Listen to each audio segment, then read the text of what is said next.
Thank you for joining us for Working Through the Word, a ministry of the Richmond Church of Christ. Let's join our pulpit minister, Mike Johnson, as he brings today's lesson. If you would, go ahead and be turning your Bibles to Ecclesiastes chapter 3. That's where we will be for the next little bit.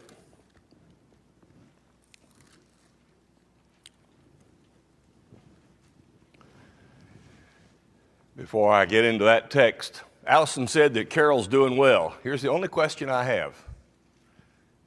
Does she have access to the outlines while she's not here? The outlines of the sermons.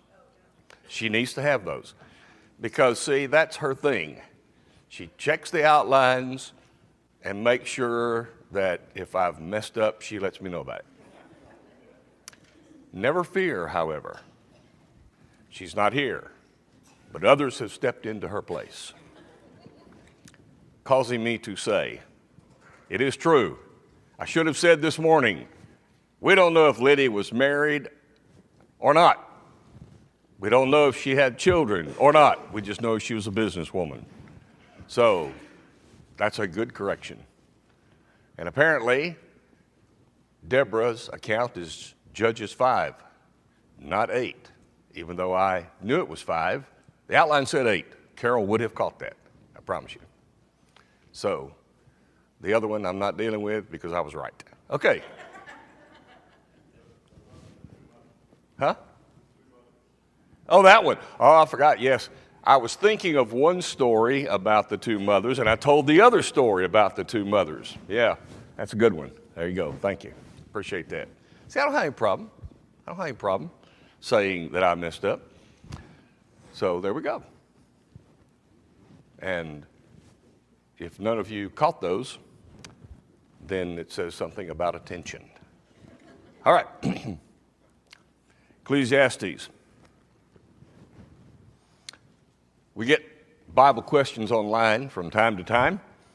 And here is one that came in.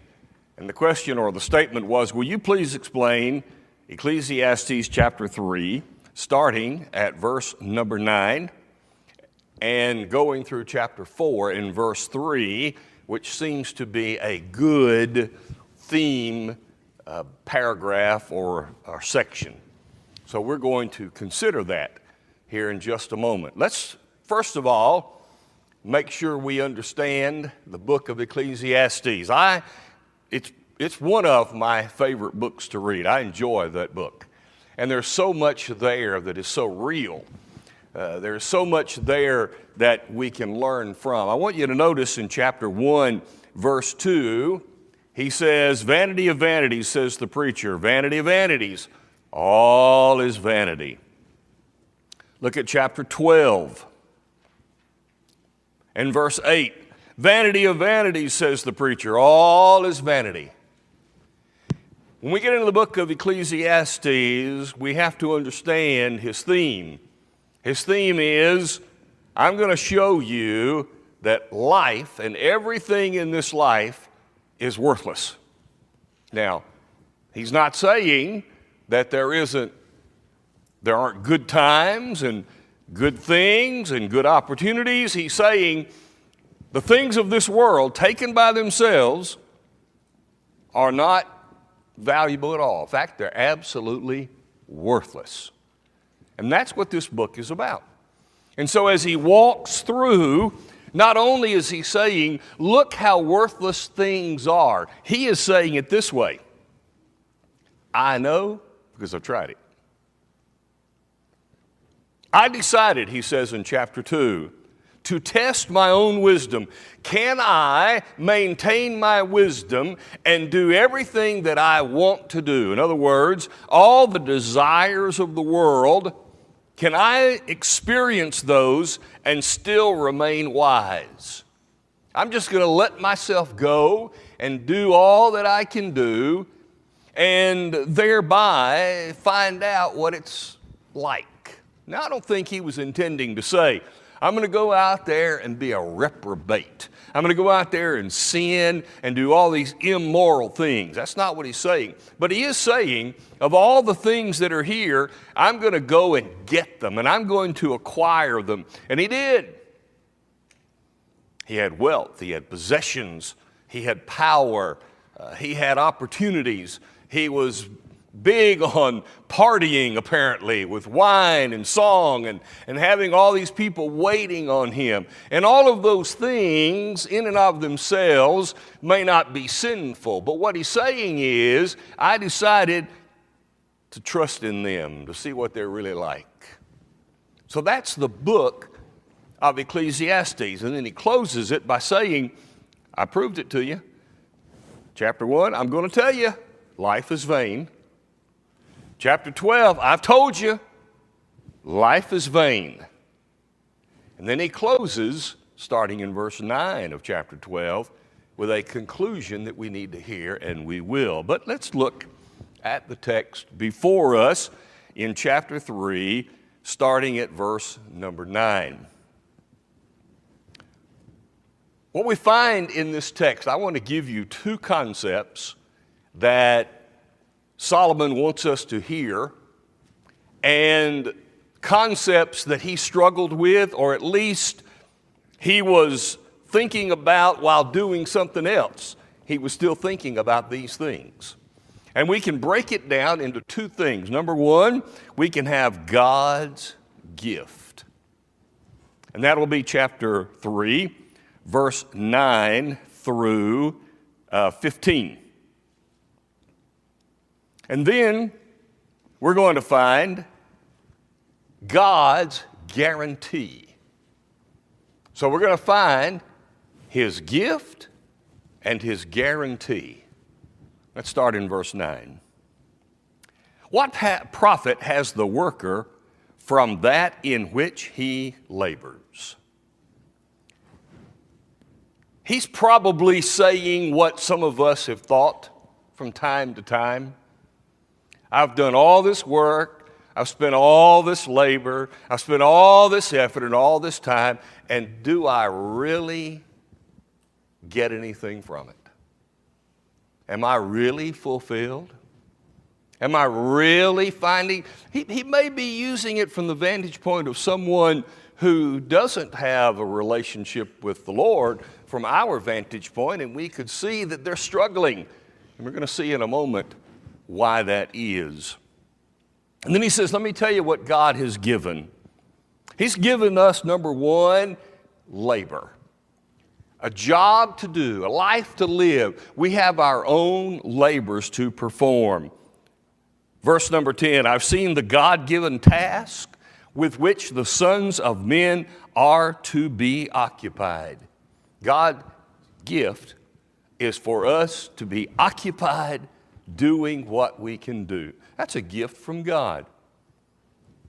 It is not a gift from God to be lazy. It is not a gift from God to fail to work. It is a gift from God that we're able to accomplish and to do and to labor. But notice what he says.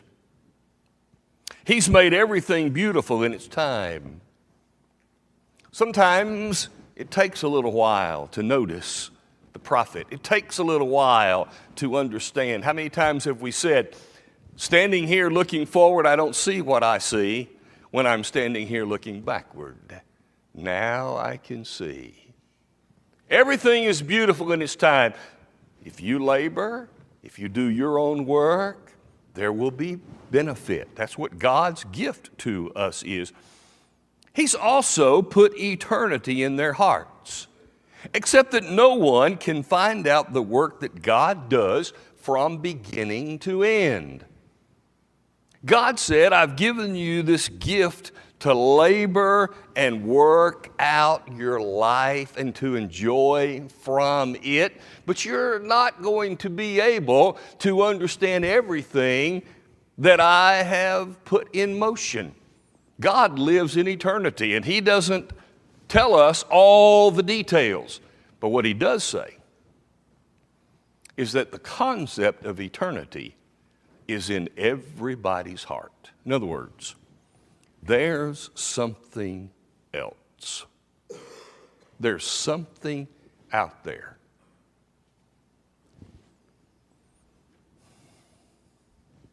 Why do people explore? Well, it's a curiosity. We want to know. It's all around us and we want to understand. But a lot of the exploration that's happening is or has a God concept to it. They're trying to find origin. Where did we come from? Why are we here? And that's a lot about what people are doing. There's something in our hearts and in our minds about eternity. We've talked about it before. One thing that I think that means is there is this idea of right and wrong, and everybody knows it. Now, we don't all define it the same way, specifically. But the concept is we know there is something right and something wrong. And everybody recognizes it. Where does that come from? There's something out there that has put that concept in the hearts and minds of men. And God says, I've given you this, and you work, and you do, but you're not going to figure out every little detail. There's something out there. Just keep searching. Therefore, verse 12, I know that nothing is better for them than to rejoice and do good in their lives. God says, here's what I've given to you. And Solomon figured it out. What does he say? Do good, rejoice, eat, drink, enjoy the good of your labor. It's the gift of God. God made this world not only to be inhabited, but to be enjoyed. And there is absolutely every reason why we should sit down and enjoy our meal. We've done our work, enjoy the meal. We've lived our lives this way, now go and enjoy it this way. God has never said, hold back things out of your life. Have a life where you totally stay away from everything in this world. You can have none of the pleasures of the world, the modern things, if you will. He's never said that. He said enjoy. And Solomon understood that. But now notice what it also says. I know that whatever God does, it will be forever. I know this. God does what God does. God makes things happen the way He wants them to happen. He doesn't overrule the willpower of people, free will. But what God does, He does forever. Nothing can be added to it, nothing taken from it. God does it, and men should fear before Him. Now, here is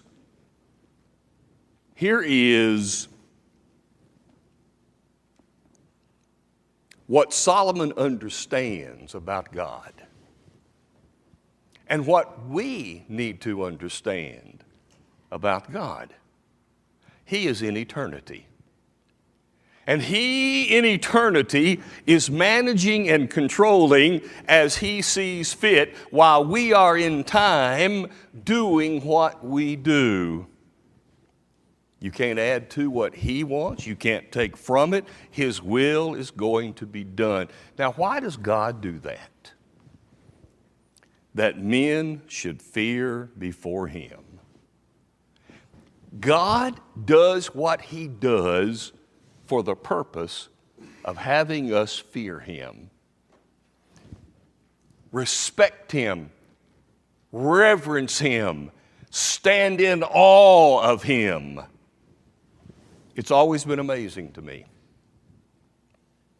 that we can stand before maybe a great painting and be in awe of the creativity of the artist. Or listen to a great piece of music and admire the one who wrote it. Or stand in awe at some great piece of architecture and call to mind the person who probably built it. And yet those very same people get up in the morning and see the sun and see the creation and don't stand in awe of the one who created it. To me, that is quite fascinating. God wants us to fear him. Verse 15. That which is has already been, and what is to be has already been, and God requires an account of what is past. He says in another place, there's nothing new under the sun. But he's also here saying, here's the deal.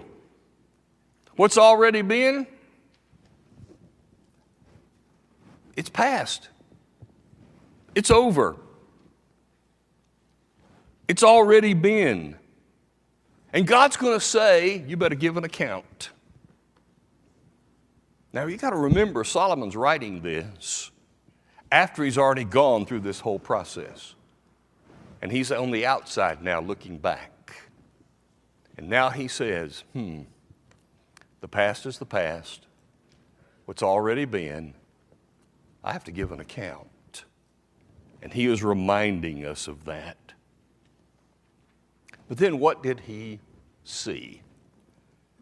I saw under the sun, in the place of judgment, wickedness was there.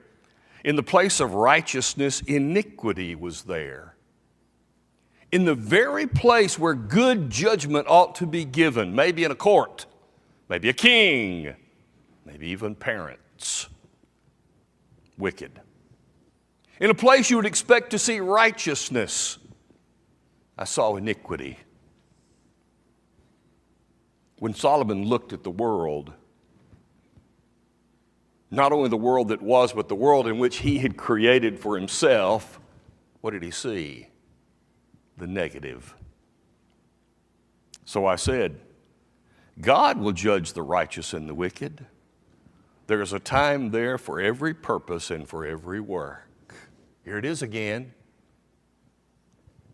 God is in control, but I'm going to answer. While I'm laboring, while I'm in this gift that God has given me to live here and to work and to do, I have to give an account. How many days do you think you've gone without saying, thank you, God, and I know that I need to pay attention to you, God? Probably not many. However, the reminder of Solomon is not to get lost in the labor that God has given. Stay alert. You got to give an account. Judgment is coming. So I said in my heart concerning the condition of the sons of men, God tests them, that they may see themselves as they are like animals. God tests men through the oppressions and the sufferings of the world, the difficulties, the strife, the turmoil. God's testing men. What's he doing? He's wanting them on the one hand to see, you're no better than the animals. What does that mean? What happens to the sons of men happens to animals. One thing befalls them. As one dies, so the other dies.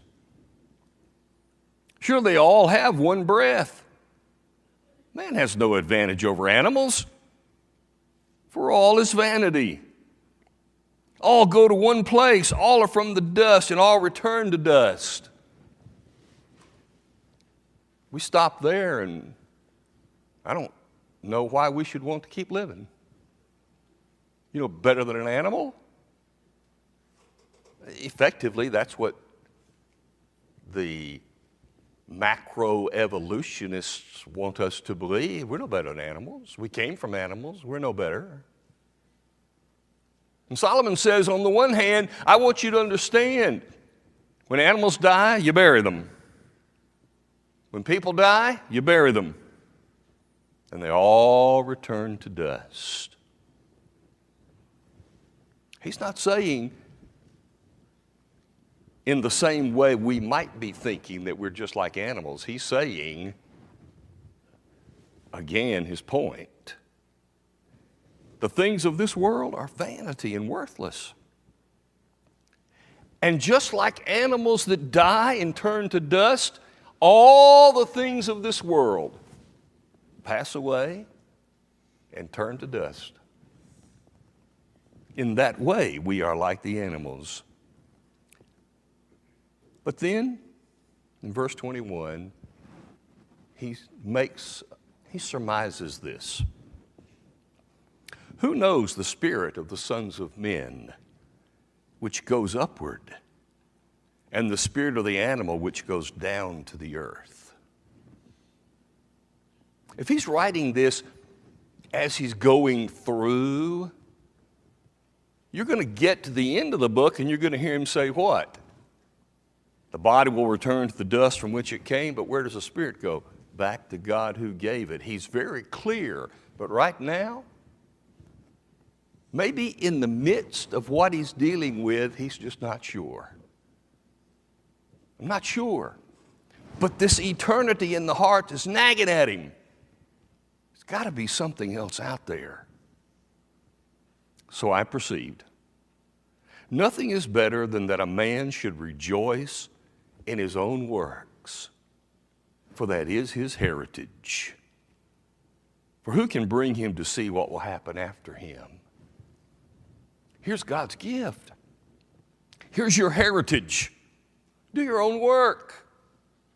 Rejoice in your work. Enjoy your work. Reap the benefits of your work. But understand that you will never this side understand the details of what's coming. It's out there.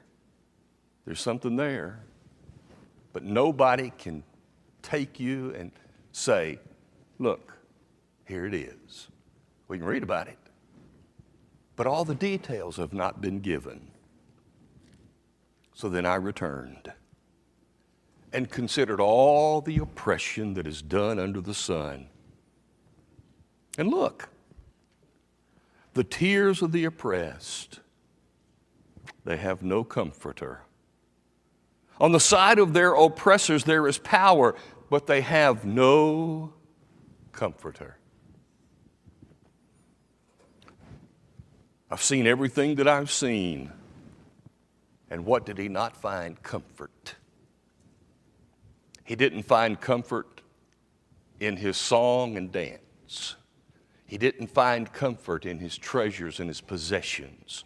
He didn't find comfort in his servants who waited on him hand and foot. He didn't find comfort in the power and the status that he had over people. He couldn't find comfort. What he saw was oppression. Therefore, I praised the dead who are already dead more than the living who are still alive. Those who have died, they're better off than we are because we're still experiencing the troubles and they're not. Yet, better than both is he who has never existed, who has not seen the evil work that is done under the sun. Do you hear Job? Job said in chapter 3, verse 11, I wish I had never been born. What is the point of this text. God has given me the life that I have, labor and enjoy. And God guarantees that He's never going to change and it's always going to work. And He's out there and He's put eternity in your hearts to look for Him. Though you may not find all the details, I'm out there. But if what I think about and what I spend my time with and what I invest in the most are the things of this world, I'm not going to find any comfort. Maybe for a while, but there's something inside that's not going to be satisfied, which is why in depression, somebody might say it's better to be dead than alive. Or it'd be better if I had never been born. But how does he end? Chapter 12. Let's hear the conclusion of the whole matter. Fear God and keep His commands. This is man's all. Chapter 12, verse 13. The book of Ecclesiastes, I think, is describing the whole in the lives of every person.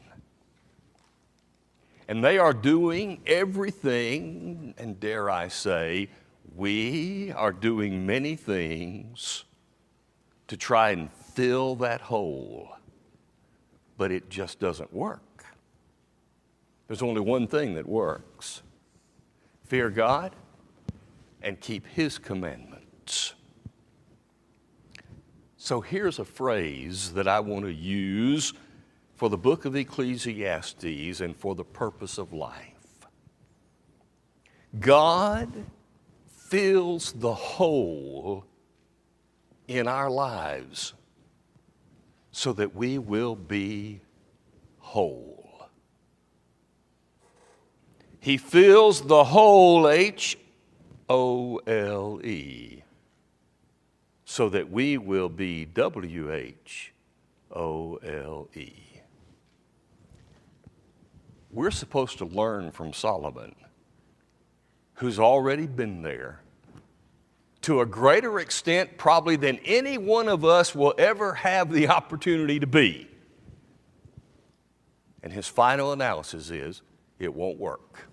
I'm telling you, it won't work.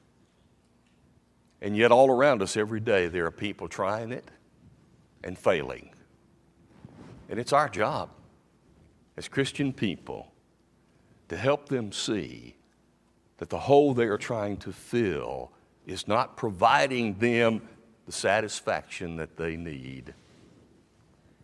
We just need to be reminded.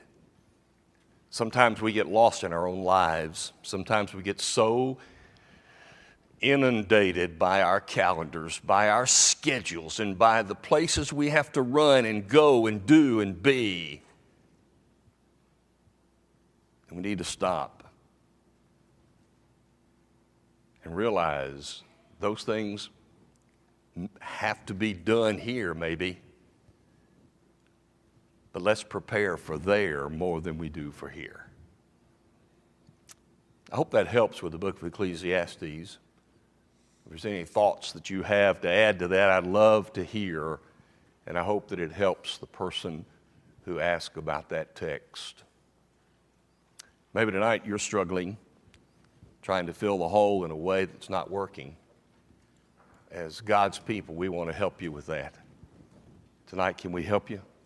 Let's stand and sing together. We hope that you enjoyed today's broadcast, brought to you by the Richmond Church of Christ. We are located at 1500 Lancaster Road in Richmond, Kentucky. We meet at 9 a.m. each Sunday morning for Bible class, followed by our morning worship service held at 10 a.m. Our Sunday evening service is held at 6 p.m. Our midweek Bible study is held on Wednesday at 7 p.m. We have Bible classes available for all ages on Sunday mornings and Wednesday evenings. If you are in the area, We would love to have you as our honored guest. If you're looking for a home church, we would love to make you part of our family here in Richmond. We hope this has been a blessing to you and pray that you have been strengthened and encouraged. Have a blessed day.